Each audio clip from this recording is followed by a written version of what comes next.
Iran's foreign minister says his nation is ready to defend itself against excessive demands or adventurism by the United States as talks between the two countries get underway in Oman. These are the first talks in 8 months, with Washington exploring the possibility of a diplomatic solution to curb Tehran's nuclear program. The discussions in Oman are being led by the Iranian Foreign Minister Abbas Araghchi, and the US Special Envoy Steve Witkoff.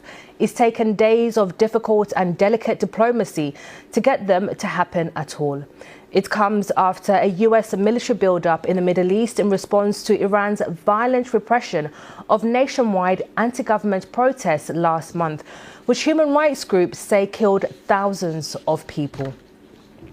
Well, let's go live to Beirut and speak to our Middle East correspondent, Hugo Bashega. And Hugo, before these talks even begin, the two sides are disagreeing over what they're negotiating about.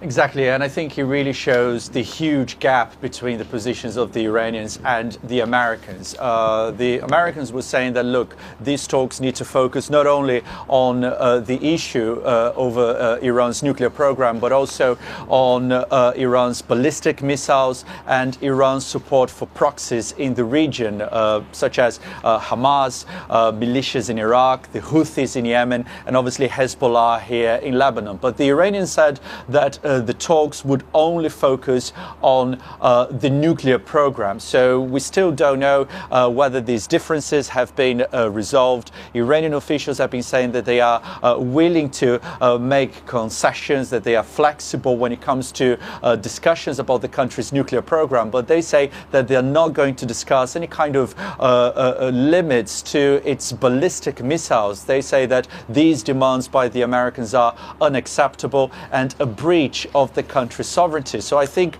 the expectation today is very, very low. I think the hope here is that we could see, if these negotiations, the talks today are successful, a framework for possible negotiations that would obviously lead to de-escalation, to a de-escalation of the crisis here amid this massive US military build-up in the region.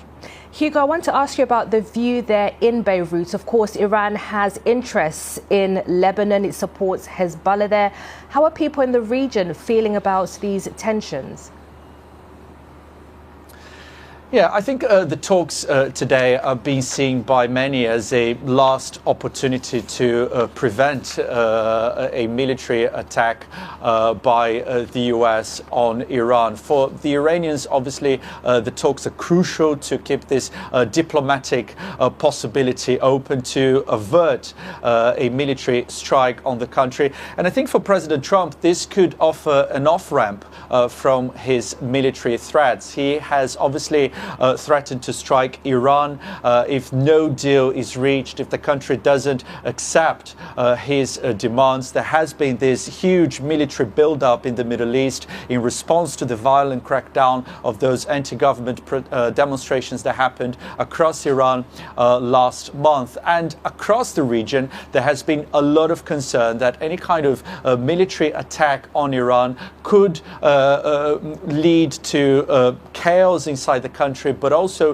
to a wider regional conflict, because Iran has said that it would respond to any kind of American attack by targeting military assets in the region, American military assets in the region. So Gulf countries in particular are very concerned. The Iranians have said that Israel could also be targeted. And there is the concern that Iranian proxies in the region, including Hezbollah here in Lebanon, could also be involved in this possible Iranian response to an American attack. So that's one of the reasons why there has been so much concern across this region.